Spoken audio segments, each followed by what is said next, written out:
nome é Marcelo Nascimento Buratini, eu sou professor adjunto livre-docente da Escola Paulista de Medicina.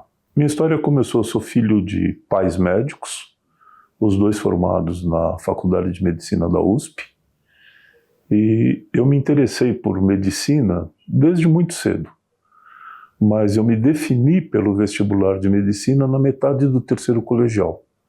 Eu tinha outros interesses também, eu gostava muito de astronomia, gostava de arqueologia, e eu acabei me definindo por medicina em setembro, mais ou menos, do terceiro colegial. Fiz o vestibular em 1975, foi o último ano do CECEM, que era o vestibular que tinha naquele momento, e a Escola Paulista de Medicina era a minha segunda opção, como era habitual naquela época. Como os meus pais são da USP, e minha mãe era muito ligada à Faculdade de Medicina, ela me pediu que eu fizesse um ano de cursinho para entrar na USP. Mas naquela ocasião, o superintendente do Hospital das Clínicas, um colega de turma do meu pai, o Oscar César Leite, conversando com os meus pais, disse que a Escola Paulista de Medicina estava muito melhor do que a USP, naquela época, em 1975. E aí, eu me matriculei aqui e comecei a cursar medicina em março de 75. O curso da Escola Paulista de Medicina, naquela época, era um curso que a gente chamava de integrado.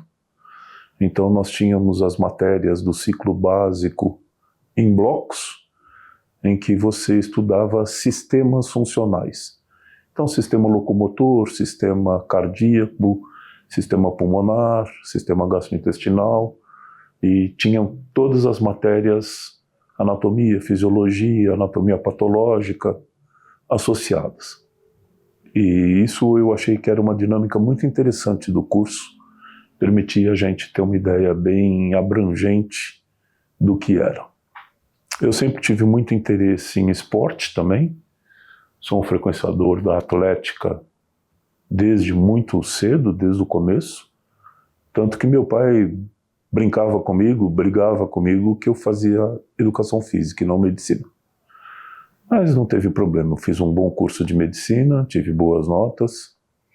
Quando começou o quarto ano médico, que era uma fase mais de vivência clínica propriamente dita, com enfermaria, com estudar pacientes, a gente começou a ter uma dedicação muito maior ao curso médico. O internato, 2 anos, 5º ano e 6º ano, foi, acho que, o coroamento do curso de medicina. E acabando o curso de medicina, no 6º ano, eu prestei a prova para residência médica, escolhendo a disciplina de infectologia. Entrei na residência, cumpri a residência entre 1980 e 1983 e comecei a me preparar para fazer a pós-graduação. No início eu pretendia fazer um trabalho de mestrado com infecção congênita por citomegalovírus. Me preparei 1 ano no Instituto de Medicina Tropical da USP, no laboratório de virologia de lá. Naquela ocasião, a Escola Paulista de Medicina não tinha um laboratório de virologia clínica adequado, hoje tem. Mas por questões que independeram da minha vontade, não foi possível seguir nesse caminho, e eu acabei indo para o Xingu em 1985.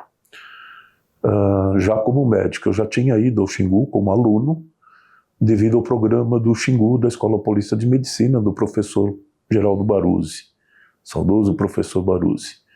Um programa excelente que propiciava aos acadêmicos de medicina e aos médicos residentes um convívio com populações originárias do Parque Indígena do Xingu e a possibilidade de exercer uma medicina muito mais natural, muito mais baseada em exame físico e contato com o doente, para verificar as coisas que se resolviam com alguma facilidade, um programa de prevenção de doenças, desnutrição e vacinação excelente. Eu comecei aí no Xingu no 5º ano da Escola Paulista de Medicina, e no final da residência eu fiz o meu mestrado no Parque Indígena do Xingu. estudando malária. Naquela ocasião, uma das grandes tribos do Parque Indígena do Xingu, os Chucarramãe, tinham se mudado para uma outra área do parque, e malária era um problema de saúde muito intenso. Eu estudei malária comparando as etnias Caiabi, Suyá e Chucarramãe. Quem orientou meu mestrado foi o professor Barussi. Posteriormente, em função do meu mestrado, eu percebi que os índices malariométricos clássicos não davam conta de medir a intensidade da transmissão de malária no Parque Indígena do Xingu. Então fui procurando na literatura outras maneiras de fazer essa inferência da intensidade de transmissão a partir de outros indicadores, e eu achei um trabalho holandês, uma tese de doutorado de um colega da Holanda, muito interessante, que eu fui buscar em 1986, na cidade de Nijmegen, na Holanda. Trouxe para o Brasil, mas era uma tese muito matemática e eu não consegui ir além de um determinado ponto. Aí as coincidências começam a acontecer. Eu estava meio sem saber o que fazer para continuar, e um colega da disciplina de infectologia, o professor Adalto Castelo, comentou comigo que tinha um professor da USP que estava voltando da Inglaterra e estava conversando com o professor Lezera, aqui da Escola Paulista de Medicina. Fui falar com ele, me apresentei, ele me recebeu na USP posteriormente, e ele tinha acabado de fazer 2 anos de treinamento no Imperial College da Inglaterra em matemática das populações, biomedicina e matemática das populações. E ele aceitou trabalhar comigo, nós fizemos um doutorado junto, ele foi meu orientador de doutorado, professor Eduardo Massad, e isso gerou uma convivência e uma amizade que me fez trabalhar tanto na USP quanto aqui. Montamos um grupo de estudo em epidemiologia de doenças infecciosas, professor Eduardo Massad, eu, professor Raimundo de Azevedo, posteriormente o professor Francisco Coutinho e o professor Luiz Fernandes Lopes. E, por coincidência, eu acabei ficando, ou fazendo um concurso para professor na Faculdade de Medicina da USP, antes de fazer o concurso para Medicina aqui na Escola Paulista de Medicina. Então, eu sou professor da USP 2 anos mais cedo do que eu fui professor da Escola Paulista de Medicina.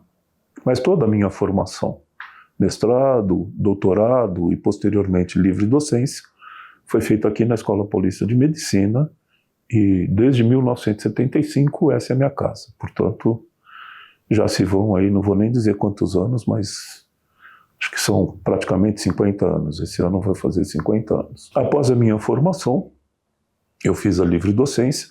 Eu fui um dos primeiros aqui da Escola Paulista de Medicina a fazer a livre docência, junto com o professor Antônio Carlos Pinhatari.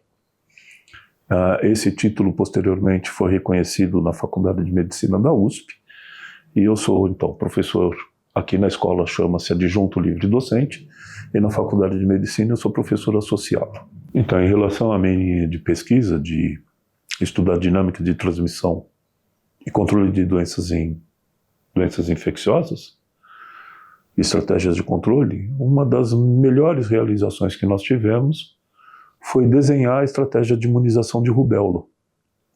Nós fizemos um estudo de modelagem matemática e propusemos a estratégia de vacinação de rubéola, que foi adotada no estado de São Paulo em maio de 1992 e no ano seguinte no Brasil, e nós conseguimos eliminar a rubéola congênita já no primeiro ano pós-vacinação, que foi uma situação que países desenvolvidos como Inglaterra e Estados Unidos levaram de 8 a 10 anos para eliminar a rubéola congênita após o início da vacinação.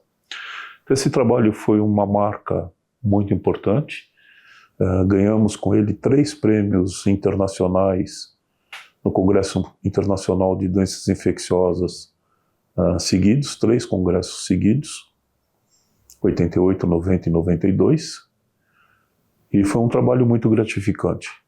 E um outro trabalho marcante que eu fiz já recentemente, na pandemia do Covid, eu tive a oportunidade de fazer um trabalho junto com pesquisadores do Rio Grande do Sul e, posteriormente, eu fiz um estudo de soroprevalência da infecção no Brasil, em que nós fizemos um estudo em todo o território nacional com mais ou menos 125 mil amostras ou 125 mil indivíduos amostrados para nós estudarmos a dinâmica da transmissão da Covid no primeiro ano da pandemia, no final do primeiro ano da pandemia no Brasil. Esse, até hoje, é o maior estudo de soroprevalência de Covid do mundo inteiro. E de âmbito nacional, como o Brasil é um país muito grande, com esse número de indivíduos amostrados, não tem nenhum outro estudo que chegue perto desse. São dois estudos que eu tenho muito orgulho de ter coordenado e participado. Eu acho que construí uma carreira científica bastante significativa. Eu tenho hoje mais de 160 artigos publicados em revistas indexadas internacionalmente, e um dos parâmetros de literatura para a gente ver a produtividade, o meu índice H é de 37, que é um índice razoável para a minha área de atuação, é um índice bastante expressivo. Eu também desempenho minha atividade como médico no Hospital São Paulo, fazendo a minha preceptoria na enfermaria de doenças infecciosas e parasitárias, da disciplina de infectologia, e também fui responsável pela interconsulta de infectologia no hospital por mais de 20 anos. Atualmente eu não sou mais o responsável pela interconsulta geral da disciplina, mas eu faço ainda a interconsulta de feridas e tratamento com oxigenoterapia hiperbárica. Foi uma outra coisa que eu desenvolvi ao longo da carreira, estudos em medicina hiperbárica para isso. Bom, essa é a minha situação hoje. Minha perspectiva futura é continuar trabalhando com as dinâmicas de transmissão e otimização de estratégias de controle. E ao longo da minha carreira eu também estive envolvido em atividades administrativas importantes. Então eu fui diretor técnico da Divisão de Laboratório Central do Hospital das Clínicas da Faculdade de Medicina da USP por 12 anos. E saindo, quando eu deixei a diretoria técnica da divisão, eu fui convidado para assumir a diretoria técnica do Hospital São Paulo, cargo que eu exerci por quase 6 anos. E desde que eu saí da diretoria técnica do Hospital São Paulo, eu sou o coordenador do Núcleo de Gestão e Pesquisa, que coordena a realização de pesquisas clínicas patrocinadas do Hospital São Paulo. Esse é o meu envolvimento administrativo, importante, e também participação em conselhos, né? Representante de conselho do departamento desde o 5º ano de medicina, representantes de conselhos da SPDM, do Conselho Fiscal da SPDM, enfim, um envolvimento institucional bastante importante e muito gratificante. E a perspectiva eu considero bastante boa, tanto que eu estou com 68, quase 69 anos de idade, e não planejo me aposentar, nem quando chegar a compulsória. Quer dizer, vou fazer o caminho que muita gente faz, que é quando chegar a compulsória, se aposenta e pede um cargo de professor sênior para continuar envolvido, porque a vivência universitária rejuvenesce muito a gente. O contato com jovens de mais diversas idades e a busca incessante e contínua pelo conhecimento e a discussão são fatores que nos mantêm vivos, com muita vontade de continuar exercendo esse mistério. Então, meu pai é filho de imigrantes italianos, eu tenho cidadania italiana por conta disso. Meu avô paterno era um sapateiro, migrando para o Brasil no começo do século XX, e com a história da imigração italiana em São Paulo, proletário, uma infância difícil. A família do meu pai trabalhou e deu oportunidade para ele estudar e se formar em medicina, no início da década de 50. Meu pai se formou em 1953, e meu pai sempre falou para a gente, desde muito pequeno, que ele tinha que trabalhar e estudar para poder se manter no curso. E que nós, pelo que ele conseguiu exercer ao longo da sua profissão, meu pai foi um profissional muito bem sucedido, construiu 4 hospitais. E meu pai, desde muito cedo, desde o começo do ginásio, ele incutiu em mim e nos meus irmãos o seguinte pensamento. Ele falava: eu tive que trabalhar e estudar. Vocês não têm que trabalhar, mas o trabalho de vocês é o estudo. Então vocês têm que se desempenhar e tirar boas notas desde sempre. Ele sempre acompanhou isso. Minha mãe, por outro lado, também médica, formada em 1951. Meu pai foi colega do Adib Jatene, minha mãe foi colega de alguns pesquisadores importantes da Faculdade de Medicina. Mas minha mãe é de uma família quatrocentona brasileira. Então, uma família que existe desde o início da colonização do Brasil. Meu avô tinha uma árvore genealógica e ele conversava muito com a gente sobre as origens da família. Isso é interessante, um ponto curioso.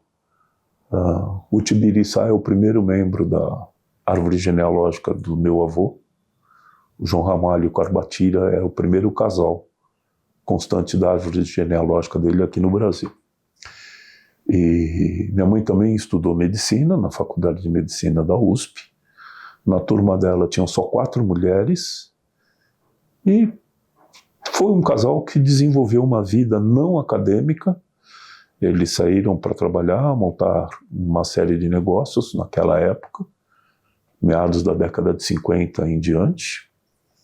E minha mãe sempre teve um viés acadêmico muito forte. Minha mãe sempre foi muito estudiosa. E ela ficou muito contente quando eu resolvi seguir a carreira acadêmica e fazer a minha carreira acadêmica. Eu me casei 2 vezes, tenho 2 filhos de cada casamento, 2 filhas do primeiro casamento e uma filha e um filho do segundo casamento. Nenhum deles fez medicina. Eu tenho a minha filha mais velha, ela fez design gráfico e posteriormente uma pós-graduação em design editorial no Instituto Europeu do Livro. Minha segunda filha fez advocacia, seguindo meu conselho, mas ela acabou não se adaptando com a profissão. Depois foi fazer um curso de psicanálise e hoje ela trabalha atendendo pacientes em psicanálise. Minha filha mais velha, do segundo casamento, fez arquitetura, sempre gostou de arte e, sob meu conselho, ela fez arquitetura. Mas quando ela se formou, ela falou que queria tentar a carreira artística, pós-graduação em Roma, na Universidade de Finas Artes de Roma, e está fazendo uma carreira de sucesso. Conseguiu alguns trabalhos memoráveis, inclusive ser diretora artística de um vídeo de animação do Cruzeiro da Disney que vai começar esse ano, que é bastante interessante. E meu filho mais novo fez psicologia. Ele gosta de psicologia do comportamento e atualmente ele está na Inglaterra. Já foi aceito como membro da Associação de Psicologia Britânica e ele pretende fazer uma pós-graduação em psicologia na Inglaterra. Então meus filhos também gostam de estudar, se desenvolver. Tenho muito orgulho dos 4. E para finalizar, minha esposa atual, minha primeira esposa era médica, cardiologista. A minha segunda esposa é de outro departamento. Ela faz paisagismo e decoração. E tem uma visão estética extremamente interessante. E eu aprendi a gostar muito de paisagismo e decoração. E é isso, minha vida é essa, meus hobbies. Eu gosto muito de viajar, é uma coisa que me dá muito prazer. E eu gosto muito de praia e montanha. Então, meu relaxamento é na praia, com atividades tanto em água quanto na areia. E quando eu vou para a montanha, a equitação é uma coisa que eu gosto muito. Hoje eu posso dizer que eu sou realizado profissionalmente, tenho uma carreira de sucesso, tenho uma clínica particular que também eu consigo manter, tenho uma família muito bem constituída, meus 4 filhos são formados e têm carreiras bonitas, e é isso que a gente tem que almejar. Como eu disse antes, não pretendo me aposentar, isso vai demorar muito tempo. E eu tenho uma família muito longeva, a família da minha mãe. Meu avô morreu com 100 anos de idade, minha mãe morreu com 98 para 99 anos, os irmãos dela morreram mais ou menos nessa idade. Meu pai faleceu um pouco mais cedo, com 93 para 94 anos, mas ele era um fumante inveterado durante 50 anos. E isso cobrou um preço muito grande da saúde dele. Apesar que ele era uma pessoa muito forte. Mas enfim, é isso. Eu espero poder continuar contribuindo com a Escola Paulista de Medicina e o Hospital São Paulo ainda por uns 20 anos, pelo menos.